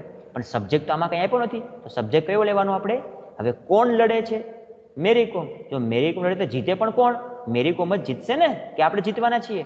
ના, મેરી કોમ. તો શું કરતા લેવાનો? મેરી કોમને બદલે સી, એનું સર્વનામ સી. ધેટ સી પછી શું મુકાવવું જોઈએ? ધેટ વાળી રચનામાં કેન નોટ અથવા કુડ નોટ આવે. હવે અહીંયા કુડ નોટ આવશે કે કેન નોટ આવશે? એ પછી એકલું કુડ કે કેન આવશે? આપણા મગજમાં ચારમાંથી કોઈ પણ એક વસ્તુ લેવાની છે આપણે. તો આપણને ખબર હોવી જોઈએ કે એ બ્રેવરીથી લડ્યા છે, તો લડે બહાદુરી પૂર્વક, તો એ ચોક્કસપણે જીતે. ઓકે, કારણ કે આપણે પરિણામ આપીએ છીએ.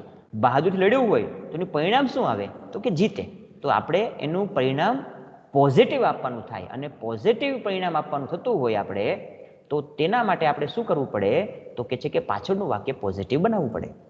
તો આપણે એના માટે કેન કે કુડ લેવું પડશે.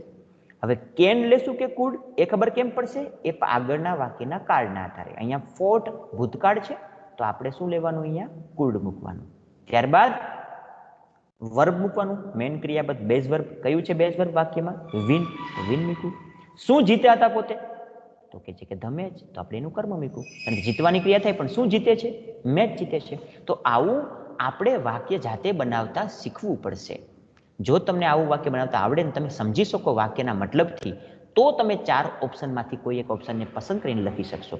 જો કે તમારા માટે સહેલું થઈ જશે મોટા ભાગે, કારણ કે 4 તમને ઓપ્શન આપેલા હશે, તેમાં ઓબ્વિયસલી 2 ઓપ્શન તો એવા નીકળી જ જશે કે જે સાવ ખોટા. તમને ખબર પડી જશે કે આ તો ફંક્શન છે જ નહીં આમાં. ઓકે, સોલ્વિંગ રિઝલ્ટનું ફંક્શન છે જ નહીં આમાં. પણ માની લો કે તમને 4 ઓપ્શન આપેલા હોય, ધેટ વાળા જ ઓપ્શન આપેલા હોય, સો ધેટના જ, ઓકે, આ પાછળના વાક્યના જ, તો તમારે મગજમાં લાવવું પડે કે એનો પરફેક્ટ સાચો વાક્યરચના પ્રમાણે મિનિંગ કેવી રીતે બને. ઓકે, એટલે તમારે એની વાક્યરચનાને પાકી કરવાની છે. એ પાકી કરશો તો તમને આ ફંક્શનને ઓળખવામાં સરળતા પડશે. એના પછીનું વાક્ય, Walt Disney was clever. Walt Disney કેવા હતા? ક્લેવર એટલે પૂરતા પ્રમાણમાં ક્લેવર હતા, હોશિયાર હતા. અહીંયા ક્લેવર આવી ગયું સીધું જ ક્રિયાપદની સાથે. તો પાછળનું વાક્ય શું યુઝ કરવાનું થશે? ઇનફથી. અને બ્રેકેટમાં તમને આપેલું છે ઇનફ યુઝ કરો. ઇનફ, ક્લેવર ઇનફ. ઇનફ સાથે શું આવવું જોઈએ? અહીંયા ટુ. તો ટુ મૂક્યું આપણે. આ ટુ કેવું છે? ઇન્ફિનિટિવ ટુ છે, માટે ક્રિયાપદનું રૂપ કેવું આવશે? મૂળ ક્રિયાપદ. તો મૂક્યું આપણે બિલ્ડ. હવે બિલ્ડ આપણે ખબર ક્યાંથી પડી? બિલ્ડ એટલે બાંધવું. હવે એ ખબર ક્યાંથી પડી? એ તમને ખબર પડશે પાછળના વાક્યમાં. જો ડિઝની વર્લ્ડ, તમને ઇનફ આપ્યો ને ડિઝની વર્લ્ડ, આ 2 શબ્દો આપ્યા. તો મતલબ તમારે એવું વાક્ય બનાવવું થાય કે વોલ્ટ ડિઝની એ પૂરતા પ્રમાણમાં કેવા હતા? ઇનફ ટુ એટલે પૂરતા પ્રમાણમાં કેવા હતા? હોશિયાર હતા. તેથી ડિઝની વર્લ્ડ બનાવ્યું. હવે ડિઝની વર્લ્ડને બનાવવું એટલે એને ટુ મેક પણ લખી શકીએ આપણે. સમજાય? બનાવવું એટલે મેક થાય. અને ડિઝની વર્લ્ડને બાંધવું, એણે આખું ડિઝની વર્લ્ડને બિલ્ડઅપ કર્યું છે. તો બિલ્ડઅપ કરવું એનો મતલબ એવો થાય બાંધવું, ખડકવું, ચણવું. સમજાય? તો આપણે એનું બિલ્ડ ક્રિયાપદ વાપર્યું છે. ઓકે, તો આ તમારે જાતે મૂકવું પડે તમારી બુદ્ધિના આધારે. તમે અહીંયા ટુ ફોર્મ ડિઝનીલેન્ડ એવું મૂકી શકો, to build Disneyland, to make Disneyland, આવું કોઈ પણ પ્રકારનું વાક્ય બનાવી શકો. ઓકે, હરેશ હેડ સચ અ નાઇસ. હરેશ પાસે ખૂબ જ સુંદર, સારો, એવો સુંદર. નાઇસ, નાઇસ પછી શું છે? અહીંયા બ્રેકેટમાં શબ્દો મૂક્યા છે, કેમેરા અને ટેક 3D ફોટો. કેમેરા, તેની પાસે સુંદર ને સરસ મજાનો. નાઇસ પછી સીધું શું આવવું જોઈએ? નાઇસ તો છે, સારો તો છે, પણ સારો એ એડજેક્ટિવ છે ને, એડજેક્ટિવ સાથે નાઉન આવવું જોઈએ. કયું નાઉન? અહીંયા લખ્યું જ છે, કેમેરા. તેની પાસે ખૂબ જ એવો સારો કેમેરા છે કે જેથી શું થઈ શકે છે? ધેટ મૂકવું પડશે. સાથે ધેટ વપરાય છે, ધેટ મૂકી શકીએ. ધેટ પછી અલગ કરતા મૂકવો પડે. અલગ કરતા કોણ? તો કે છે કે ભાઈ હરેશ, કારણ કે કેમેરો સારો છે એની પાસે, પણ કરતા કોણ છે? ક્રિયા કરનાર કોણ છે? હરેશ. હરેશ શું કરી શકે? તો he can take 3D photos. તે 3D ફોટોઝને લઈ શકે છે. તેની પાસે એવો સરસ મજાનો કેમેરા હતો, તેથી માફ કરજો, અહીંયા થોડીક મને મિસ્ટેક દેખાય છે. અહીંયા હેડ છે ને, આ હેડ છે એટલે કેનને આપણે કુડ વાપરવું પડશે. ઓકે, અહીંયા કેનને બદલે શું આવશે? કુડ. સમજો, હું તમને સુધારીને આપીશ આ PDF ફાઇલ જ્યારે આપીશ ત્યારે. અહીંયા કેન નહીં આવે પણ કુડ આવશે. શું કામ કુડ આવશે? કારણ કે અહીંયા શું આપેલું છે આગળ? હેડ. હરેશ પાસે હતો સચ અ નાઇસ કેમેરા, તેથી he could tech 3D photos. તે સારા એવા 3D ફોટોઝને લઈ શકતો હતો. ઓકે, વિનય વોક સો સ્લો. વિનય ખૂબ જ ઝડપથી ચાલે છે, તેથી અહીંયા બ્રેકેટમાં આવ્યું છે ધેટ. તો તમારે શું યુઝ કરવાનું છે? ધેટને. ધેટ મૂક્યું. તમને ખબર પડી ગઈ કે સો ધેટ રચના બને છે. હવે ધેટ પછી શું આવવું જોઈએ? સર્વનામ આવવું જોઈએ કર્તારું. કોનું મૂકવાનું? વિનયનું. અને પછી રીચ તમને ક્રિયાપદ આપ્યું. બે જ વર્ડ તમને આપ્યા છે, ધેટ અને રીચ. તો તમારે બાકીના શબ્દો જાતે જોડવાના થાય. મને વિનય એ ચાલે છે ખૂબ જ ધીમો. હવે ધીમો ચાલતું તો શું થાય? તેથી ધીમો ચાલે છે કોણ? વિનય. તેથી હી, આનું સર્વનામ હી કેન નોટ આવશે કે કુડ નોટ? અહીંયા આવશે વોક્સ વર્તમાન કાળ, તો શું આવવું જોઈએ? Can not. He can not. ધીમો ચાલતો હોય તો એ ક્યાંય પહોંચી શકે ખરો? ના પહોંચી શકે. અહીંયા સ્લો ને બદલે ફાસ્ટ હોત તો ખાલી એકલું કેન, તો એ હકારાર્થને બતાવતું હોત. ધીમો ચાલે છે અને પહોંચવું છે, તો એ બેમાં મેચ થતું નથી. કારણ કે ધીમો ચાલે એ પહોંચી ના શકે, ઝડપથી ચાલે તો પહોંચી શકે. તો પોઝિટિવ કે નેગેટિવ અર્થ તમને ખબર ક્યાંથી પડશે? એના એડજેક્ટિવના આધારે. એડજેક્ટિવ બદલાઈ જાય તો પાછળનો વાક્યનો અર્થ પણ બદલાઈ જાય. સમજાય? તે ખૂબ જ ધીમો ચાલે છે. ધીમો ચાલતો હોય તો એ ક્યાંય રીચ એટલે પહોંચવું, ક્યાંય પહોંચી શકે ખરો? ના પહોંચી શકે. એટલે શું વાપરવું પડે? He can not reach in time. He can not reach in time to office. He can not reach in time to bus station. એમ પણ લખી શકીએ. ઇન મીટિંગ એમ પણ લખી શકાય. ઓકે, તો પાછળનું તમે અન્ય શબ્દ કોઈ પણ વાપરી શકો. અને આ પાછળનો શબ્દ તમે ના વાપરો તો પણ વાક્યનો અર્થ બની શકે. He can not reach his destination. એની ડેસ્ટિનેશન મતલબ એની જે જવાની જે નિશ્ચિત ઈચ્છિત જગ્યા છે ત્યાં જઈ શકશે ને, એવું પણ કહી શકીએ આપણે. તો કહેવાનો મતલબ પાછળનું વાક્ય તમારે અધર વર્ડ્સ છે એ જાતે મૂકવાના થાય. તમે એનામાં બદલાવી શકો. He can not reach in time to office. He can not reach in time to his in his meeting.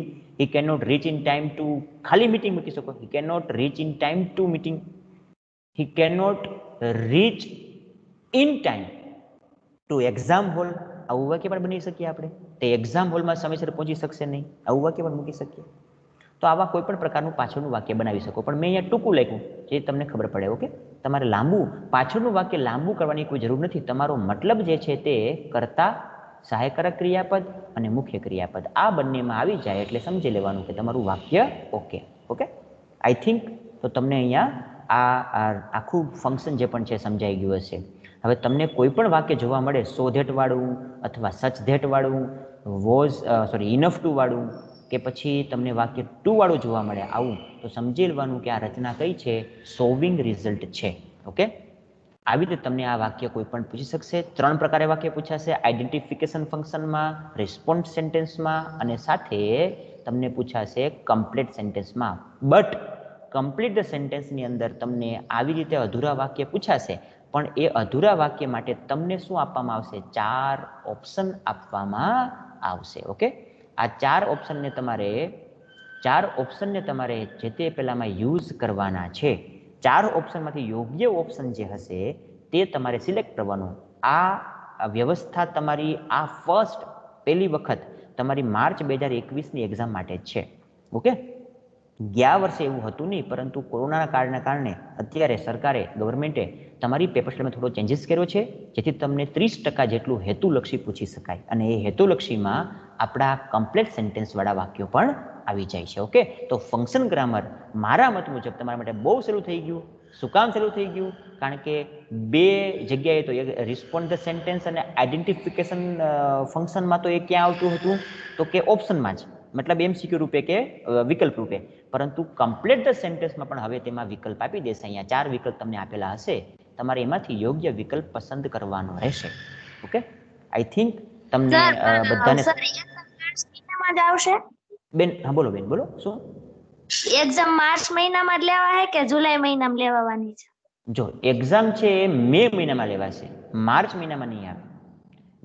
બોર્ડે, ગવર્મેન્ટે એની જાહેરાત કરી દીધી છે. ઓકે, એટલે એ માર્ચ મહિનામાં નથી પણ મે મહિનામાં છે. ઓકે, આઈ થિંક તમને ચાલુ થવાની કઈ શક્યતા? હા બેન, એક મિનિટ, તમારે બધા જવાબ આપું છું. એક મિનિટ, હું રેકોર્ડિંગ બંધ કરી દઉં પહેલા. એટલે તો આ ટોપિકમાં કોઈને સમજવાનું બાકી કઈ હવે? કોઈ પ્રશ્ન ટોપિકમાં ખરો કોઈને કોઈ પ્રકારનો? ના. નહીં સર. ઓકે, તો અહીંયા આપણે ટોપિક પૂરું કરીએ છીએ.